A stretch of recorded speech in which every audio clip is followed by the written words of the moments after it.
இன்றைய உபவாச நாளுக்கான ஜெபம். ஜீவனுக்கு போகிற வாசல் இடுக்கமும் வழி நெருக்கமுமாய் இருக்கிறது. அதை கண்டுபிடிப்பவர்கள் சிலர். மத்தேயு 7 அதிகாரம் 14 வசனம்.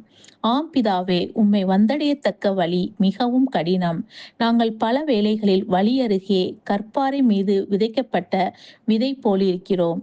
உலக மாய்மாலங்களுக்கும் இச்சைகளுக்கும் ஆசைப்பட்டு ஜீவனுக்கு போகிற வழியை விட்டு விலகி போனோம்.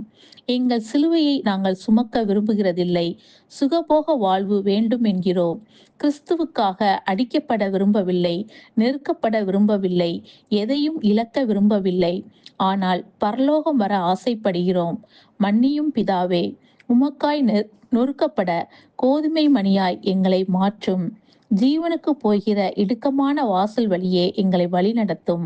ஆமேன்.